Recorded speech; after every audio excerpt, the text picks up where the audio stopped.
Alors, c'était quelque chose de faire ce film, mais c'est encore plus de le voir avec Larry Lessig dans la salle, je vous jure. Donc, je vous remercie d'être là ce soir. Il y a quelques places pour ceux qui sont debout. Voilà, je vous remercie beaucoup d'être là ce soir avec nous. Je remercie bien sûr le Tank qui nous invite ici. Je remercie bien sûr Larry Lessig d'être là et je remercie je ne sais qui là-haut qui un jour m'a permis de littéralement le bump into him, de lui rentrer dedans et qui fait que toute cette aventure a été possible. On va passer en anglais. De toute façon, vous avez vu la version que vous avez eue, il n'y avait même pas les sous-titres, donc j'ai considéré que ça vous irait. Et without any further ado, I would like to introduce you to Mr. Lawrence Lessig, which is probably one of the greatest academics, entrepreneur, social entrepreneur, activist, and mind of our times. Here is Captain Pirate 2.0, Mr. Lawrence Lessig.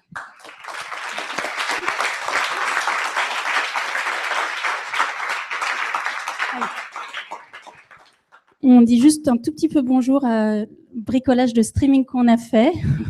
J'espère que vous arriverez à suivre le débat aujourd'hui. Je vais essayer de ne pas me mettre dans le champ.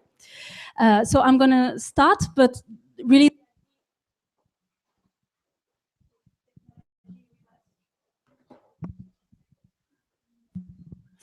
So I'm going to start, but really if technology is with us, is really the objective is to have the conversation with you all. So I would like this to be as much interactive as it could be. But since this film has been edited in October 2014, so it took 6 months for Arte to publish it, I have plenty of questions regarding the last updates on both of your initiatives. First of all, the New Hampshire Rebellion edition 2, and then the Mayday Pack, because we are just suggesting some kind of a result, but you have built on it, I understand. Yeah, so first, I'm grateful for the chance to get a different perspective, a European perspective on the insanity of the American government, because a point which I make, which people in the United States don't like to recognize, but I think is really important, is that the failure of the United States government is not just a problem for the United States. The failure of the United States government in 1,000 dimensions, from the defense, insane amount of money we spend on weapons, to the insane policies we don't have about climate change, and you can go down the list. These are all problems that affect the rest of the world primarily. So the rest of the world, I think, has not just a need, but almost the obligation of friends. You know, when a friend is having a very bad time, becomes an alcoholic or becomes a drug addict or something, what a friend does is take him aside and intervene and say, look, you need to fix this. You need to fix this. And so what's incredibly important in this whole conversation is the way Europeans in particular need to feel entitled to be critical in a way that engages and holds us, intervenes and pulls us out of this insanity, because it's truly becoming catastrophic. Now, so what's happened? Well, I've been incredibly excited about the New Hampshire Rebellion. It's now completely run by people in New Hampshire. I'm not a part of the board. I'm not a part of the advisory board. I march when I can and I speak when I can, but it's completely inside of New Hampshire. And it's become genuinely cross-partisan. There are real leaders in the Republican Party who are part of the New Hampshire Rebellion, and leaders in the Democratic Party. And those two parts are essential for its success, because people in New Hampshire won't react. Well, they certainly won't react to a Harvard professor-led movement in New Hampshire. They have to feel like it's a New Hampshire movement. And nobody's going to react if they think it's partisan, if they think it's about trying to elect a Democrat or trying to elect a Republican. It has to feel cross-partisan, which means it has to feel almost non-political, not directly inside of the political system. And it's achieved that now. It has begun to do what it's set out to do, which is to ask questions, ask the presidential candidates questions and get them on the record about this issue. And what's been very surprising to the political press is the way in which Republicans in particular have been responsive to the questions and begun to question the way in which we fund elections as a central part of their campaign. And so the obvious strategy in New Hampshire is, it's a very small state. There's 1.5 million people in New Hampshire. There's about 900,000 voters in New Hampshire. But the difference between the winner of the New Hampshire primary and second or third place can be 5,000 or 10,000 votes. It's the first primary. And so in the sequence of becoming president, winning the New Hampshire primary is thought to be the determinant event in whether you're going to win the nomination or not. So this is a choke point in the American political system. And New Hampshire is, it's filled with lots of conservatives whose views I don't necessarily agree with, but it's filled genuinely, all of them, with decent, sensible people far outside of the orbit of Washington and the games of Washington. So if there's any place to make our case, it's New Hampshire.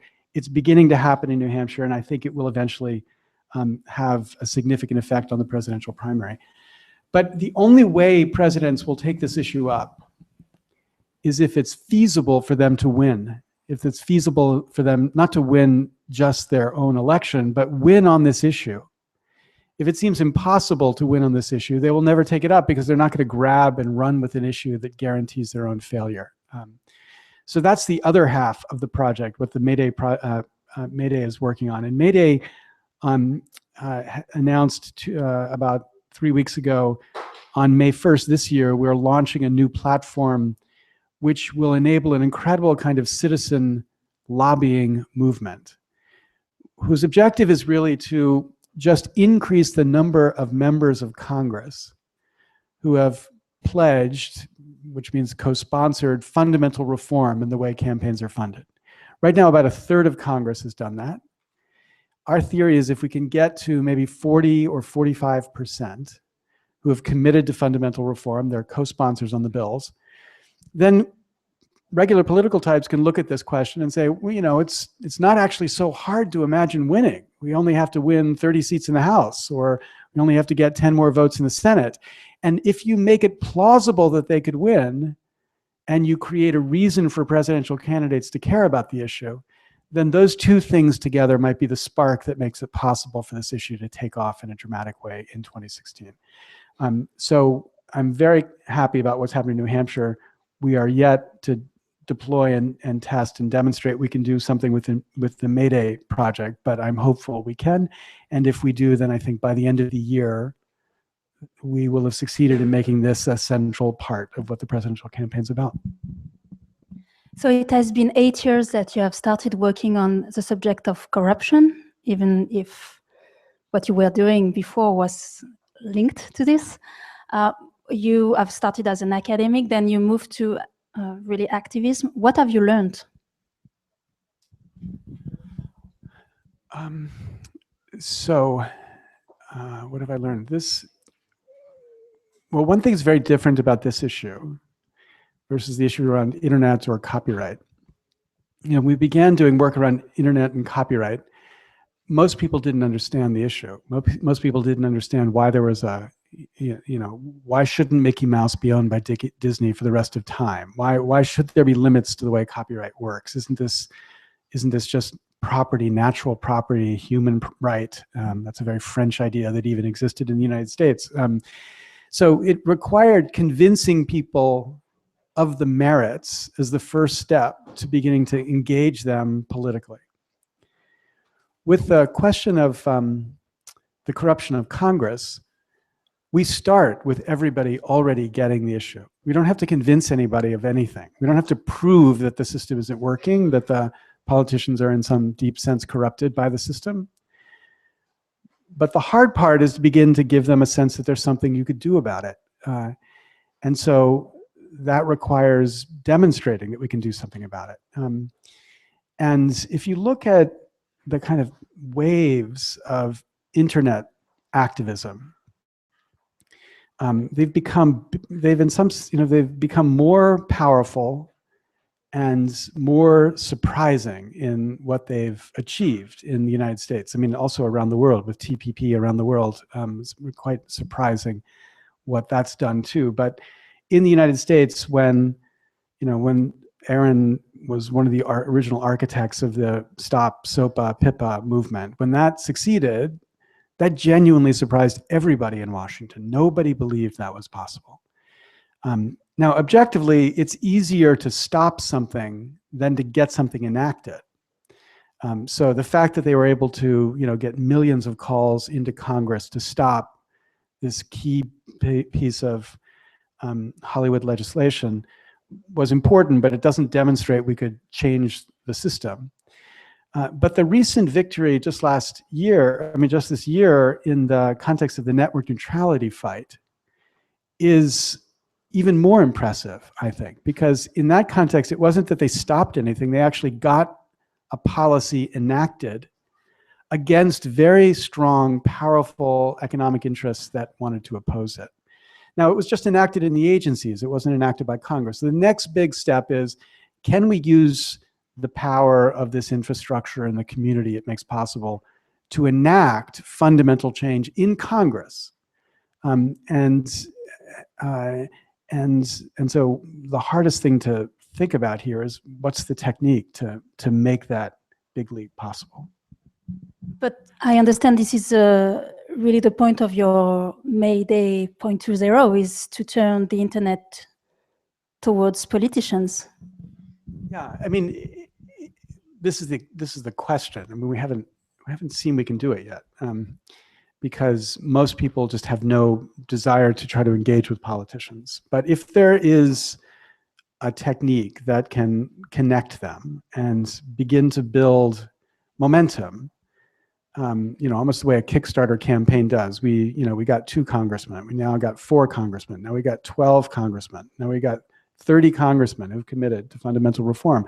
Now we've got 100 that we've added to the list of people out committing reform. In the heartbeat of the way the net works, that's the sort of thing which slowly gets more and more energy behind it, because you get a tweet, you see a tweet repeated, you see the idea flashed, and the more times you see it, the more you're convinced there's something there. And I think that's the potential for building a real movement that could do something with this. Okay, so it has been 8 years since you have started working on the corruption. How has this subject evolved since 8 years? Well, I think the biggest thing is, Americans are right now so incredibly frustrated with the failure of government. And Barack Obama, my friends, I taught with him at Chicago, supported him strongly when he ran in 2008. Barack Obama, in a significant way, is responsible for that, because Obama came to office promising radical change. Like, this was his frame: change you can believe in, which is now almost, it's the meme is a joke. It is offered as a ironic frame, not as a truth. So change you can believe in, we can't believe in change. There's such enormous frustration, and finally, we're at a place where people understand something of its source. The corrupting influence of money is recognized as its source. And so I feel like I was never in the internet movement at a time when it felt like we could succeed. And I feel like we could succeed in this movement. I feel like in the internet movement, I had to leave it before we succeeded. So, the issues that I was fighting about, copyrights, to then watch the SOPA PIPA battle, which I wasn't really a part of, succeed was really rewarding. And the network neutrality one is the same. But I genuinely believe we are at a moment with the political one that we could see a pretty dramatic change no one expects happen, within the next 4 years, because of this enormous frustration. So that's hopeful. Still sounds crazy to most people inside of Washington, but that's the condition. It has to seem crazy to them and obvious to people outside of Washington, then something would happen. And you regularly say that there's a world anti-corruption movement right now, taking different forms because we do not have always the same system. But is there any experiment or initiative that you are following closely, that you are inspired by? Well, yeah, I mean, I think the critical thing to recognize is we just have to translate the problem country to country. And you can see it in different countries, but it doesn't have the same form. So, you know, the corruption in Italy is not the corruption in the United States, which is not the corruption in India. It's not the corruption in Israel. But you can understand there's corruption in each of those democracies that fundamentally disables the democracy to function. And what is happening is that leaders of these anti-corruption moves are beginning to resonate, find a way to resonate across these differences, and apply the technique that makes the most sense in their own country. So in India, you know, when after the New Hampshire Rebellion walk was in Brussels for an event, and I met one of the leaders of the anti-corruption movement in India, and you know, I describe how we did a march in New Hampshire, 195 miles, and you know, had a couple hundred people participate. They have marches where tens of thousands of people participate, hundreds of thousands of people participate. So he wasn't much impressed with what we had done, but the point is, marching is the way they do it there too. And in Israel, you know, Israel's a very complicated problem with this, but I think the birth of some recognition of the need to disempower a really concentrated economic cartel in that country is beginning to take off in a way that we're learning from. We're learning about how they define the issue across partisan boundaries. So I think all of us are looking at what's working. Nobody has the silver bullet in any particular country, but I think all of us are trying to figure out how we can build on what other people are doing. What was the reaction to mass media to your initiatives? Well, you know, the first problem is there's no journalism in the United States anymore. I mean, you know, we can point to exceptions, and I, you know, love them. I think they're great. But the mainstream journalism that would exist before, which means journalists who would spend a significant amount of time trying to understand something and write about it or talk about it in a serious way, has been destroyed in the United States. There are lots of causes for it. The internet's not the only, maybe the most significant cause, but the consequence of that is that journalism doesn't really understand what's happening until it's happened. They don't have a way of anticipating what's happening until it's already happened.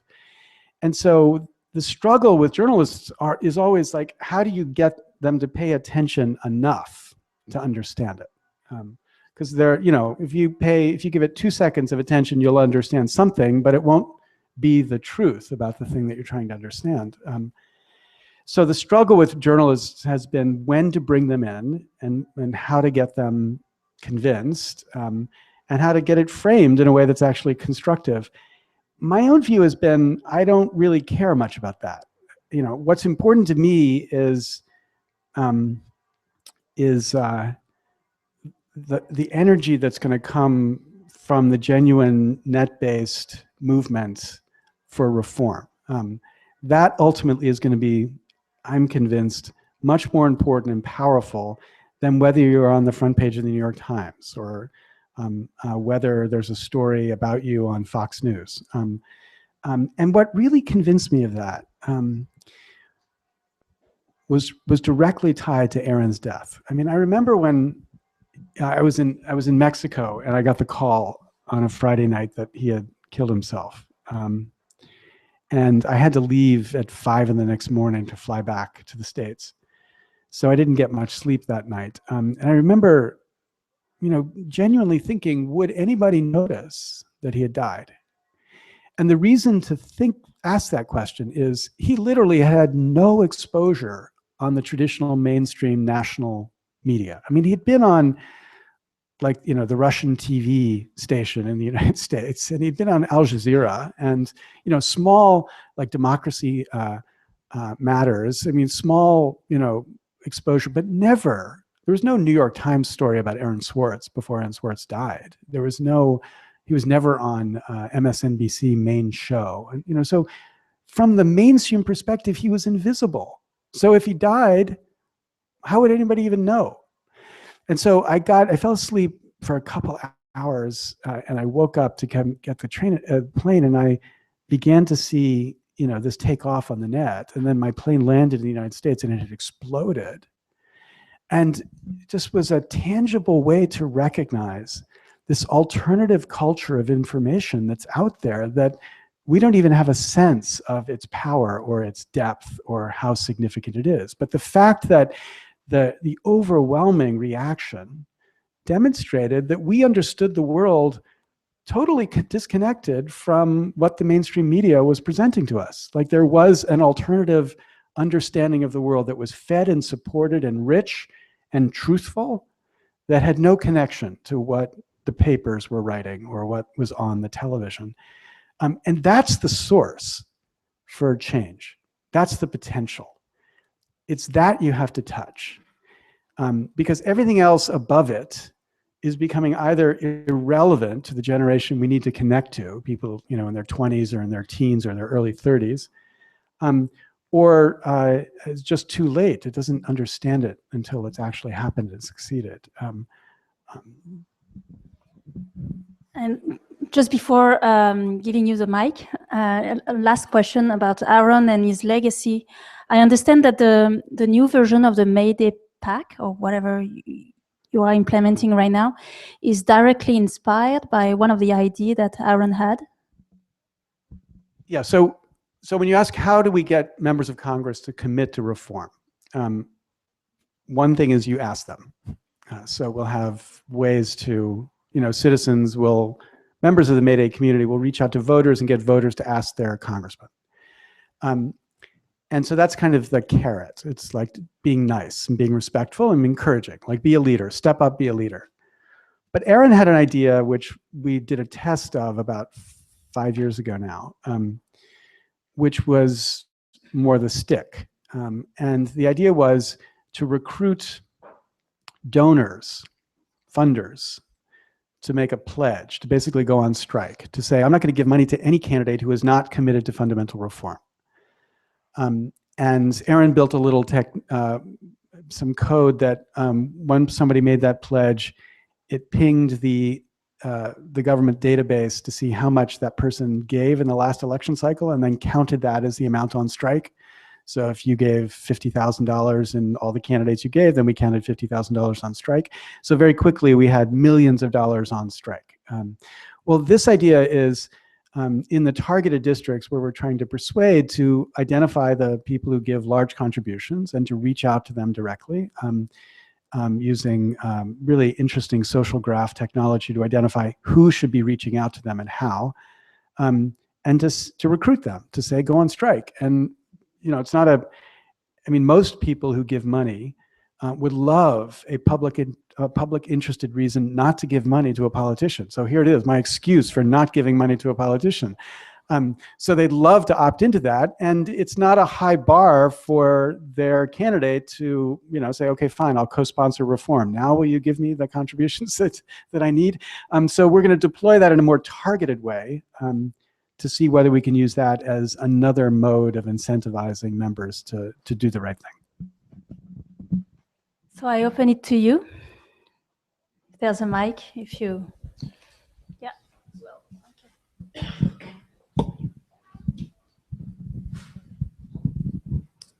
okay. So in the video and in your talks, you mentioned a lot kind of these ideas of like these tipping points, I guess I would call them, and really focusing on 2016, and if you get enough momentum, maybe we can break through. And so it's like this kind of building excitement. And I guess my question is, as the leader of this movement, how do you balance that short-term focus and trying to build this huge momentum with the possibility that maybe it doesn't break through in 2016, and that I'm sure, as you know, in the history of movements, some movements click like that, and some take years and years to really take off. So, I remember, I think it was in the video at one point, there was a headline like, we failed badly, or we lost badly. So again, how do you balance motivating people in the short term against possible disappointment? It's a great question because I'm incredibly vulnerable to the disappointment part. So failure really hurts. There are people who I know in these movements who actually feed on failure. They love it. It's like what gets them going. And I'm not that guy. So that's a problem. And objectively, if you asked 1,000 people who know about American politics, what's the probability that this issue will become a salient issue that decides 2016? Objectively, the answer is 1 or 2% would say it will happen. So I'm crazy by definitions of what objective measures would say. I'm advancing a crazy idea. Okay, so let's be clear. The Mayday Pact's original conception of what it would do was a failure. So its original conception was, we're going to raise a bunch of money in crowd-funded way, which we did beyond anybody's expectation. That was an incredible success. But then we were going to use that money and pilot this message in districts around the country and be able to demonstrate by winning in those races that this issue is so salient to Americans that they will vote on the basis of it. And if we succeeded in that, then in 2016, we were going to come back with a much, much bigger, like $1 billion bigger super PAC that was going to try to win the races that we need to get committed to fundamental reform. We failed in demonstrating that. Now, the version that, the part of the truth that is important to remember is we didn't fail in the sense that we couldn't move people on this issue. We can show how we moved people on the issue. But in the middle of that incredibly partisan election, we didn't win races in a way that makes it so people can say, yes, this can work, let's therefore invest in $1 billion super PAC. So when I describe what is the path now that makes it plausible that we can win, I'm encouraged by one part. The New Hampshire Rebellion stuff is really working in a way that I think will continue to feed the story. And we have to prove we can recruit people through the Mayday version 2 platform. And those two things by the end of the year will either have succeeded or not in sort of making it salient. Now, the rest of the movement, obviously I'm not the only person in the movement. There's a bunch of different groups out there that have different ways that they think they're going to get to victory. They all, I think, kind of are happy to see me as the sacrificial, 2016 lamb. And they're all talking like John Soros, who's, George Soros' son, who's a really brilliant, committed reformer type. He has a project called the 2021 Project, which is by 2021, we're going to do it.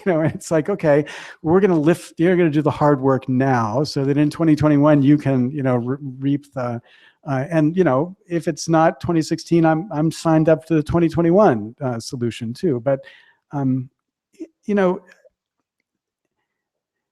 it's not an arbitrary thing to say 2016. Because first, we can't wait for 10 years to get a government in America that can act sensibly. We just can't wait. I mean, you can't wait for 10 years for us to get a government that can act sensibly. We will not pass climate change legislation, period, until we fix this problem. It is impossible, politically impossible. So, how long can the world wait for the United States to finally deal with the climate change problem? And number two, so the consequences are so big, but number two, just politically, we are quickly moving into a super PAC funded election system. One of the Republicans who answered our question in New Hampshire is Senator Lindsey Graham. And Lindsey Graham gave this amazing off-the-cuff response where he said, it's insane, but in the United States right now, to be elected president, you've got to get the approval of 50 Americans, 50 billionaires. And once you get their approval, then you have a shot. But if you don't get their approval, you don't have a shot. And the amount of super PAC money that will be in this presidential cycle will dwarf anything that happened before. And increasingly, both Democrats and Republicans will just think, well, this is how politics is done. We go to the top 1,000 families in America, and we line up the resources we need, and then we fight it out. And the idea of trying to enlist ordinary Americans to, into the funding is not possible. That 2016 will be the defining election, setting that as the pattern, which is why I think it's so incredibly important in 2016 to make the fight, because we can't just roll over and accept the idea that this is the way we should be funding elections. So I think those two things just make it impossible for me to think about delaying, winning. We've got to find a way to win. We've got to find a way to at least, create the 5% chance of a win in 2016, because I don't think anybody can afford to wait, and I'm not sure that if we do wait, we can win in 2021. Okay, so even without going to a $1 billion pack or super PAC, it still requires money. And I wanted to ask: is it legal for people outside the U.S., non-U.S. citizens, to donate money to So you have to have a green card to give money to super PAC. But this is one of the great examples of the deep inconsistency in the Supreme Court's jurisprudence in this area, right? So the Supreme Court decides a case called Citizens United. In the case of Citizens United, the question is whether corporations and unions have a constitutional right to spend unlimited amounts of money in political campaigns. And the Supreme Court says yes. And the reason they have that money is the First Amendment. And the First Amendment, which protects freedom of speech, is interpreted by the Supreme Court to say you cannot restrict political speech unless you have a compelling interest. And the only compelling interest they've ever identified is quid pro quo corruption. So the statement is, if a corporation wants to spend $1 million talking about climate change legislation, that's not corruption, that's just speech. So there's no constitutional power Congress has to restrict it. Well, the very first question that was asked in the dissent is, what about foreigners? What's the constitutional reason to restrict foreigners? And the court said, well, nothing we're saying would necessarily apply to foreigners, but there's no reason it wouldn't apply to foreigners, because there's no constitutional reason to restrict their speech any more than American speech if the only justification is corruption.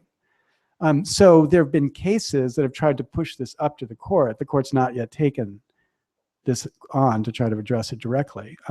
So it might be eventually you'll be given the American constitutional right to spend money in American politics, but I hope not, because it's a real waste of time, a real waste of your money.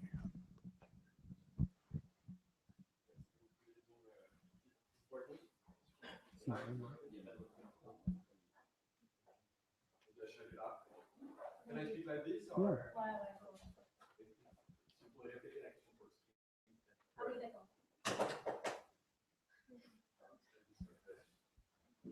Good evening. I have a big question for you.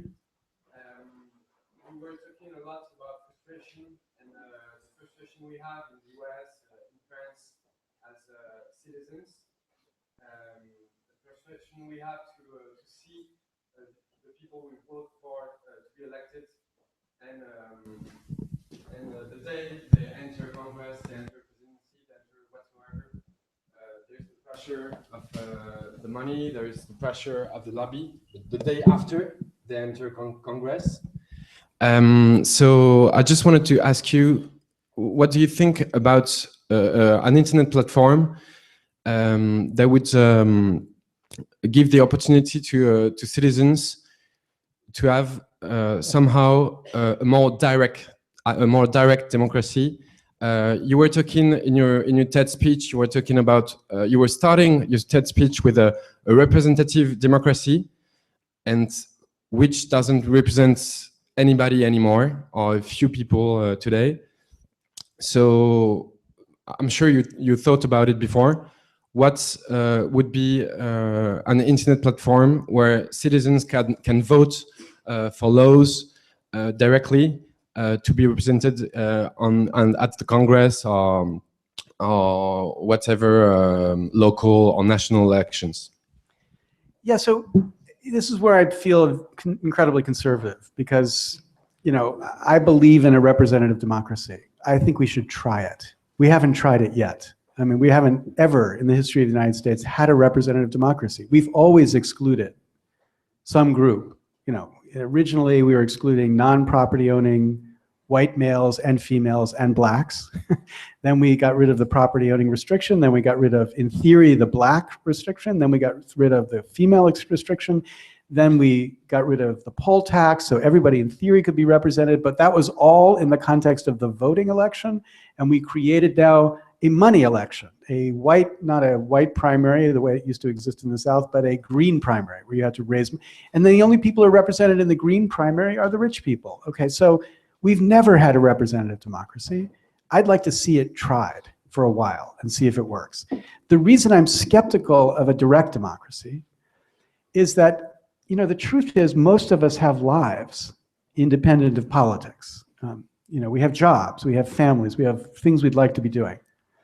And the idea that we could focus people enough for a sustained enough period of time to give meaningful answers to serious and difficult questions, I think is just hard to demonstrate. Now, there are experiments that are trying to do it. I believe in deliberative polling as a way to get a view of what a body of people believe. Deliberative polling is a technique developed by Jim Fishkin at Stanford, where you take a representative sample of people, you give them information, give them an opportunity to deliberate, and then they give you feedback on an idea or they give you their view. That, I think, is a perfectly fine way to get a sense of what the people think about something.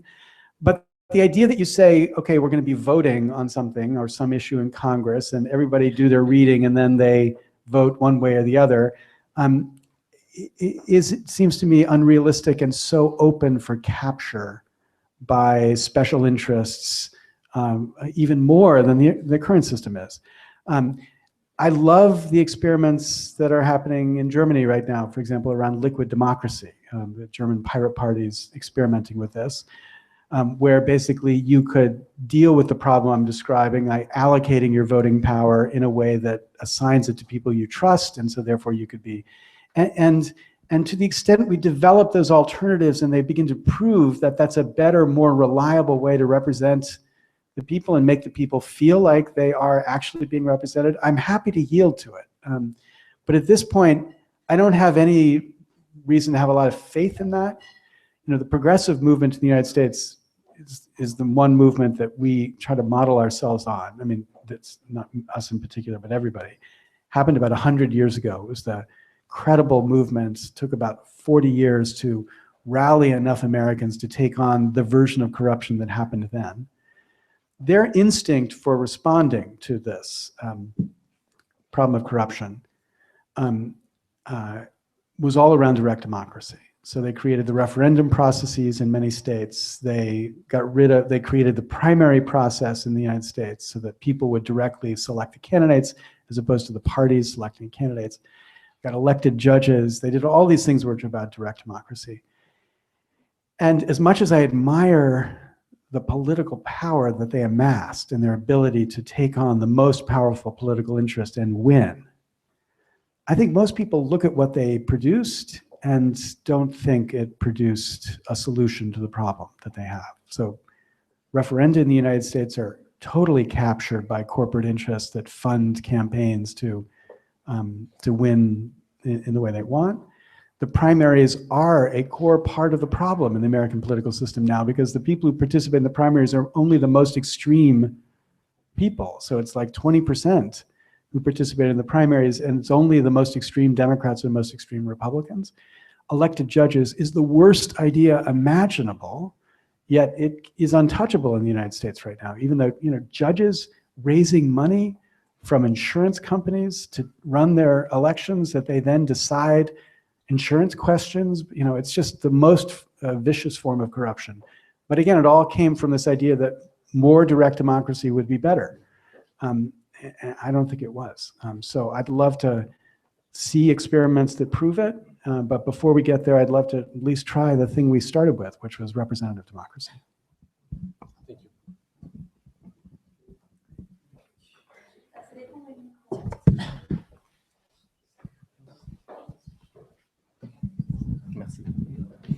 Hi. Can you please give us a bit more details on what will be your reform? What were the key points? Because we discussed a lot of the how you want to do it and so on. I'm a bit perplexed because you know we are in a country where the political campaigns and political funding is strictly regulated for 25 years. Sure, it helps, but well, is it enough? I'm Yeah, not sure. so first responding to the second part of your question, this is why I think we've got to translate the problem of corruption into different political cultures, right? So in one sense, you look at the way France funds elections or controls and regulates elections, and reformers in the United States would say, my God, this would be so wonderful to be able to do it like that. But I wouldn't say that it follows from that France doesn't have its own problem of corruption, right? It's a different problem, right? It's structured and its sources are different. It has a lot to do with the way the society is structured, the way education is structured, those things don't translate into the United States in the same way. So the fact that you might have the right thing on one side doesn't prove that it wouldn't be effective in the United States just because you might have the view it's not effective enough in France. So that's the first point. Then what would the solution be? Well, again, let's be precise about the problem. In the latest way I'm talking about this, I'm using Hong Kong as a core focal point, right? So think of what happened in Hong Kong. Hong Kong goes, the Hong Kong people, first students, and then the rest of significant number of people in Hong Kong go ballistic over a proposal by China that they elect their governor, their chief executive, in a two-stage process. The first stage, there will be a committee of 1,200 who get to select the candidate, which in the second stage, the voters in Hong Kong get to select among. And the Hong Kong people say this is not democracy, because that committee is going to be pro-Beijing, pro-business, biased committee. Okay, well, 1,200 people turns out to be 0.02% of Hong Kong, 0.02%. In the United States, it's less than 0.02% who are the relevant funders of campaigns. So we have a two-stage process in the United States too. In the first stage, the green primary or the money primary, you've got to convince less than 0.02% of America to support you. If you don't win that campaign, you're not a credible candidate. You can't run. So we've created the Hong Kong system in the United States, but we don't protest about it in the United States, we just accept it. But in Hong Kong, they bring the country to a standstill. Well, if you think of that as the problem, that we've outsourced the funding of campaigns to a tiny, tiny fraction, 1 out of every 5,000 Americans, the solution to it is that you spread out the funding. You have more people who are participating in the green primary. Ideally, everybody participates in the green primary and everybody participates in the election. That's the way you do it. Now, European countries short circuit this by just saying, we'll have public funding of the election. So in a sense, everybody's participating, but they're not doing anything. The money is coming from the government to fund elections. That wouldn't be possible in the United States for lots of reasons we can go into. So the alternative that's being talked about is a kind of bottom-up public funding. So one version, which Republicans are rallying around, is the idea of giving every voter a voucher, let's say like a $50 voucher, which they can give to candidates who agree to fund their campaigns with small dollar contributions only, vouchers or maybe up to $100. So that's bottom-up public funding because the voucher is public funds, but it's being driven by what the people choose. Like I get to vote on election day, but before election day, I get to give my voucher as I think. Democrats are rallying around the idea of matching funds. So if I give a small contribution, John Sarbanes' bill called the Government by the People Act could match that up to 9 to 1. So if I gave $100, that would be worth $1,000 to the candidate. And the idea is then candidates could choose to fund their campaigns with small contributions only. Now, interestingly, the voucher proposal would be more radical, even though it's the Republican proposal. It would be a more radical change than the Democrats' proposal, because the Democrats' proposal would just still be appealing to people who are giving $100, and those turn out to be still less than 2% of America. So it's still a tiny, tiny number. But both of them are aiming at increasing the number of people participating in the funding of elections so that those funders don't have this enormous distortive influence that they have right now. What we're doing at Mayday is we're trying to get members, Republicans and Democrats, to commit to one of those two models. And if we can get a majority who have committed to the two models added together, then there's an opportunity for a deal, because there's no reason you couldn't have a statute that does both, has vouchers and also has matching funds. And I think if we got to that place, then that's the logical reform that would be introduced. Welcome in France, welcome in Europe. I'm surprised because usually if I take the Green Belt in the USA, they don't take care about our feeling about the USA. What is your feeling about the feedback from Europe? This is my first question. And for Flore, what is the feedback after the Arte report? Well, the United States is hard to describe in the aggregate, because if you talk about the coasts of the United States, New York and Washington and San Francisco and Los Angeles, you would say that there's a very strong awareness and sensitivity to the views of Europe. But if you talk about America, including everybody in the middle, they don't care at all about what Europe thinks. They don't even know where Europe is, let alone what it thinks, right? There's a real, and it's not just ignorance, it's almost ideological. It's almost like, I don't care what Europe thinks, because why would I? It's not America, right? And that's terrible, devastating, really, really devastating.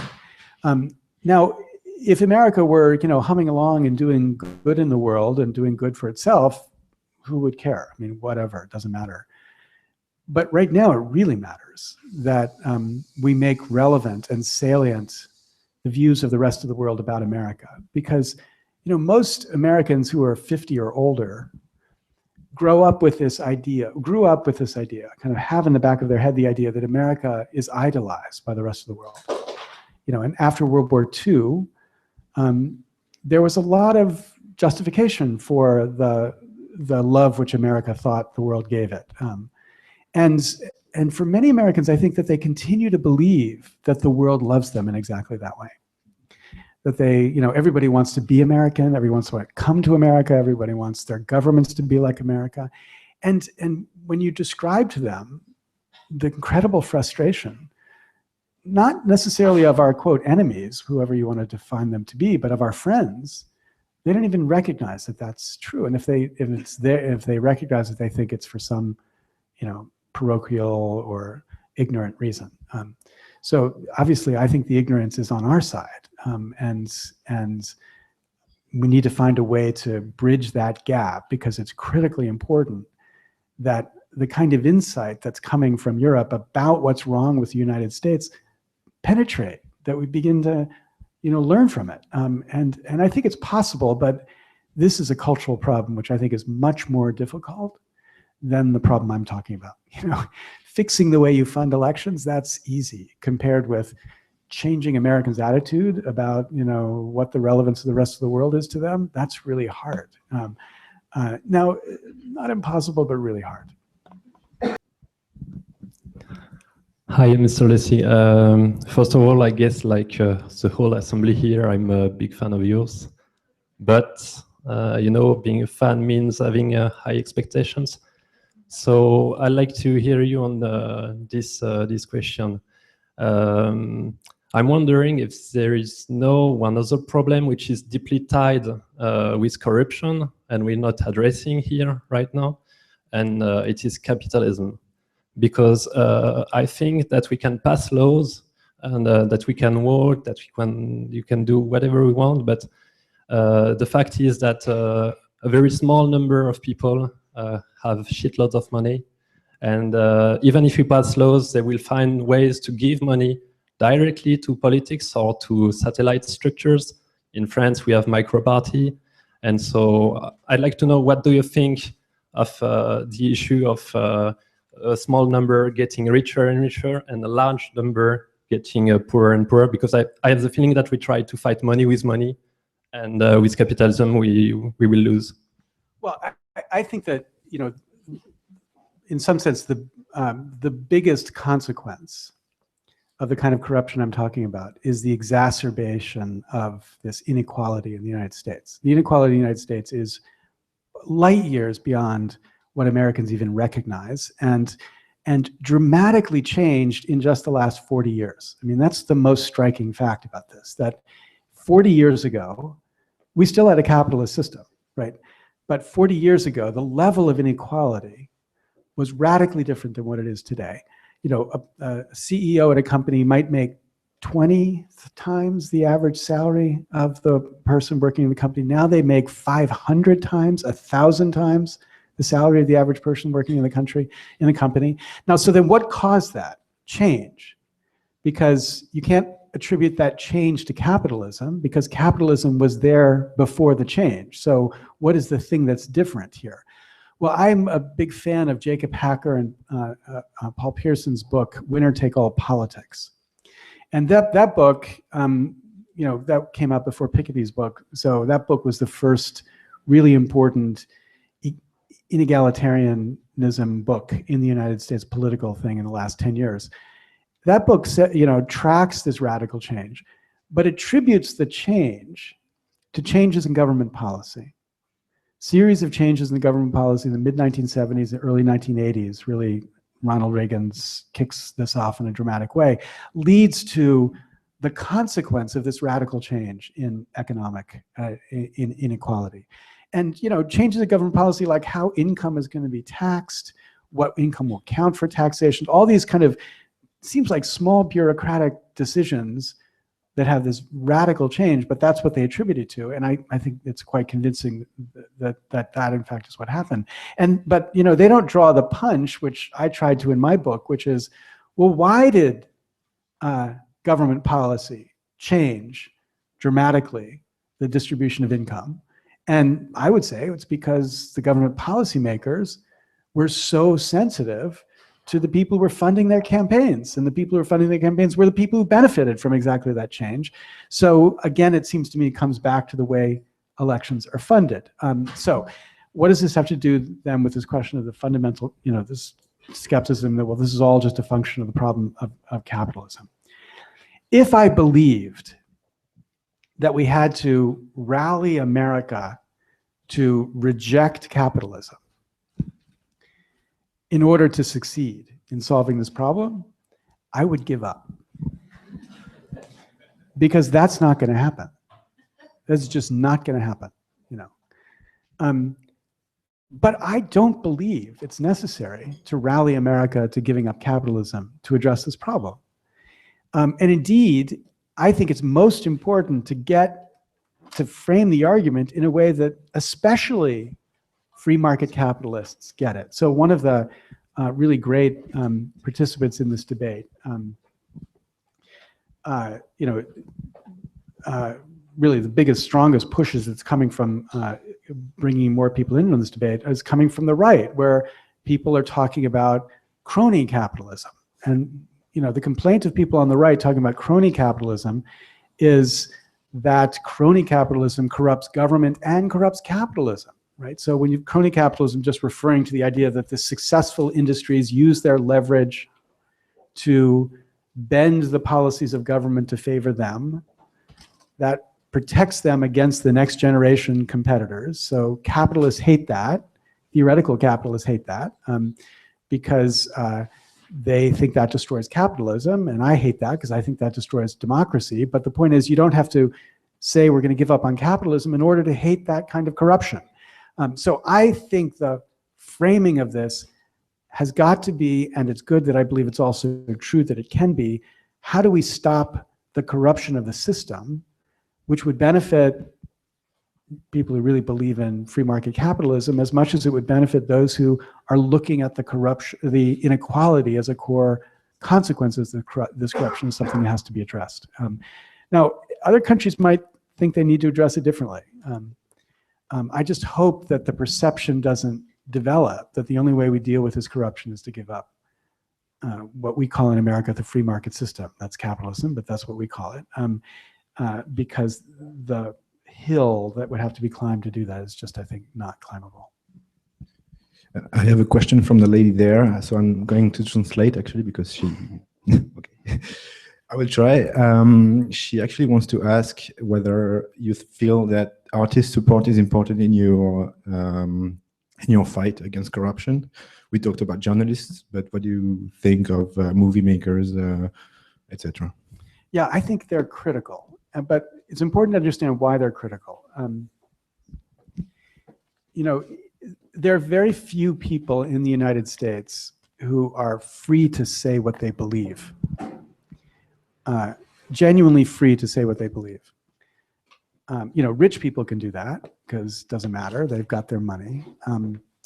But people who work in business can't do that. They can only say what is in the interest of their business. They're not free to say anything that might be inconsistent with the interest of the business. Lawyers are not free to do that. When I was still doing copyright stuff, I was hired by a very prominent law firm to be of counsel. And when they hired me, I said, you know, your clients hate me. And they said, yeah, we'll talk to our clients. Don't worry, it won't be a problem. And I said, okay. So they hired me the first week on the job. Their number one client said to them, it's Lessig or us. You decide. One of us is not going to be with this firm anymore. So they came to me and they said, you know, this is a problem. And I said, I told you, they hate me. You're not going to, you know, this is not a surprise. And they said, well, no, we think we can deal with that. He said, you know, they don't mind when you say what you say in the Stanford Law Journal. They just don't want you to publish articles in Wired or in, you know, do you think you could agree not to, you know, to publish in popular press, just publish in academic press? And I said, no, I don't think I could agree to do that. And then they said, this is the incredible thing. They said, you know, there's an ethical problem here. I said, what do you mean by that? They said, well, you have a duty of loyalty to the business interests of our clients. And as a lawyer, you can't act against the business interests of our clients, regardless of what you believe. And I said, you're right, we do have a duty of loyalty problem here. Loyalty to my own integrity. And so therefore, goodbye, I don't have nothing to do with your firm anymore because, you know, no, this is not the way I think that I can live as, you know, signing up. But the point is, lawyers don't have that independence either. But artists in a certain important sense do. You know, the right kind of artists, not artists who are basically have patrons inside of business, but artists who are really independent are understood as people who are just giving their view of what they think is right as opposed to giving their view of what they think will pay. And we need more voices like that in the American political system. And so I think the more we can get people like that to stand with us on these causes will be better. The one hesitation, though, is if you believe, as I do, that this has to be perceived as genuinely cross-partisan, conservatives as well as liberals who care about this.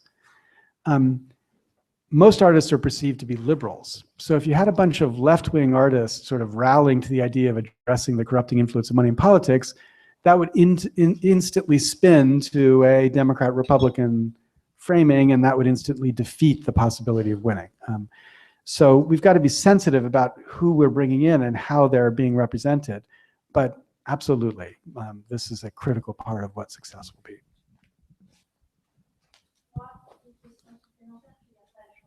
Just une question. Hi, I've been very impressed by the way you've tried to fight against apathy and cynicism, which I know a lot of it.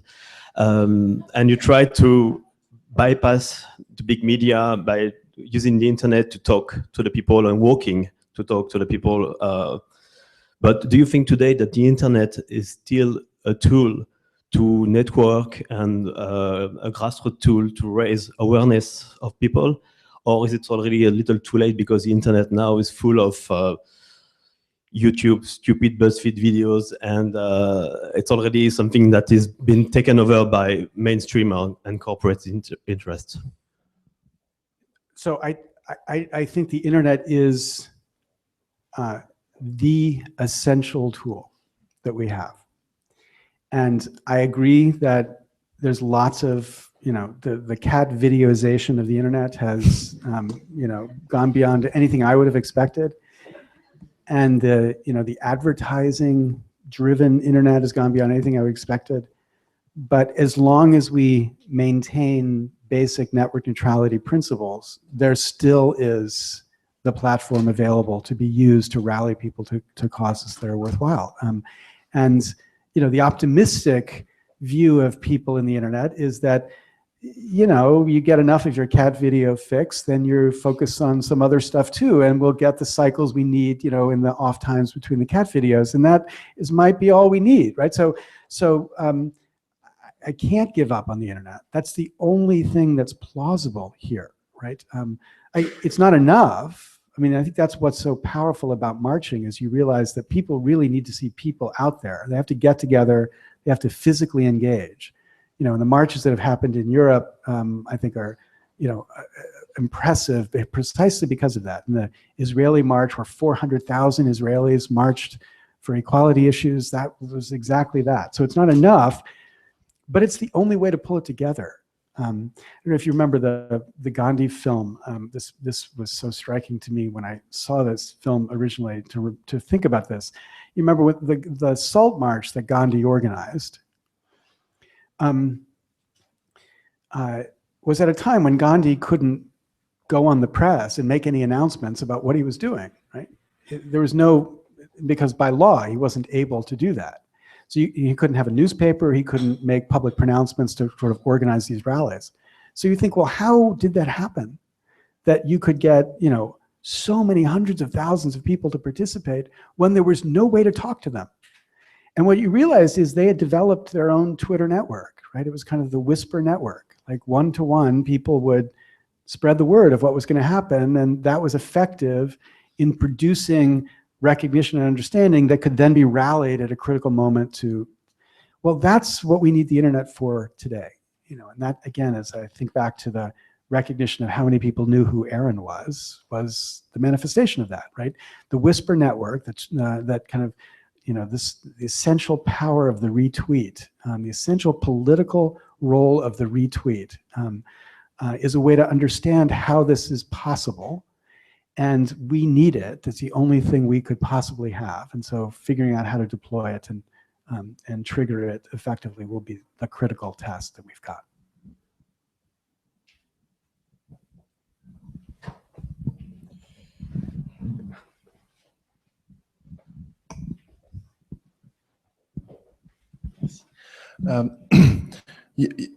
You came back on that lack of media coverage for Aaron, and the world was caught by surprise on the next day when it was too late. While I believe media coverage is probably a good arm of defense, of protection against the oppressive state. Is there anything that has been done or that we can do to make sure we don't have another Aaron Swartz, and that tomorrow we're not going to wake up learning that there's an activist somewhere that hasn't been supported enough? Maybe there is one today. You know, so is this the last question? No, it doesn't have to be, but it's the hardest question because, you know, the great cruelty of suicide is that everyone close to the person who dies spends the rest of their life thinking, you know, what more could we have done? And in ways that nobody even knows, there were so many things that so many of us think we should have been able to do differently. But at the time, we were being advised by the experts about, I mean, not about Aaron's psychology, you know, but about what the right thing to do to support him was. So, you know, many people say, why didn't we create this big internet movement to get him released or stop the prosecution? And the answer was, the lawyers said that we know who the judge is. He is a conservative Republican judge who hates the internet. And the consequence of you building an internet campaign to get Aaron Swartz off will be his penalty will be multiplied by a factor of 4. He'll be in jail for 20 years instead of 2 years, maybe. So so we didn't do anything. We didn't build that campaign. We didn't sort of create recognition in that because we thought it would ultimately hurt him. And maybe that was the right judgment, maybe it wasn't, but it's a hard judgment to reflect on, after it happened, what happened. There have been many people who have friends who are trying to characterize them as another Aaron Swartz story. And the difference is, the fact is, Aaron was really unique in that he really was doing nothing that he was doing for his own personal benefit. So Kim.com, his wonderful film that has Kim.com talking about Aaron Swartz, and Kim.com says, the difference between Aaron Swartz and me is that I'm just trying to get rich. And Aaron was not trying to get rich, but that's what I was trying to do, get rich. There's a similarity in that the reaction of the government in both cases is insane. Like what they're doing to Kim.com is amazing. And the threats, to extradite him to the United States, to punish him for a crime that doesn't exist, criminal secondary copyright liability, which it literally is not a crime, it doesn't exist, yet they are going to extradite him on the basis of that. It's outrageous, but it's hard to have a lot of sympathy for Kim.com. So part of the challenge with most of these cases is people will think about the case as a function of whether they like the person and what the person is doing, as opposed to do they like the idea of the government behaving the way the government's behaving. And we've got to find a way to elevate the conversation to say, this is not about saving Kim.com. It's about, should the government have the power to do the things which the government is doing in response to this kind of harm? No, don't get me wrong.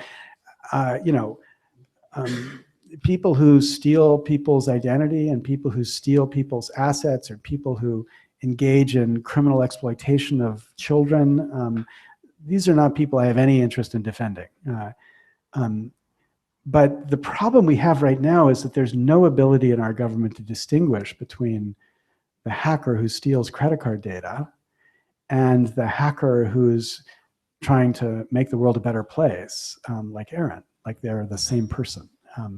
And we don't have a political awareness enough to get most citizens in any country to be able to react in a principled way to the question, as opposed to in just a visceral way to the fact that, you don't like Kim.com.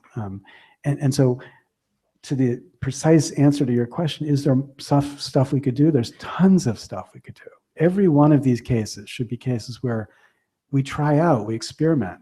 What is the way to get the right kind of reaction from the public about this case, which is sophisticated and difficult for most of them? Because even with the easy case of Aaron, that was an easy slam dunk case. There's nobody who listens to the facts of that case who doesn't kind of roll their eyes and think, oh my God, what are they doing? Even with that case, it was hard to figure out the strategy to actually engage people and get them to do something.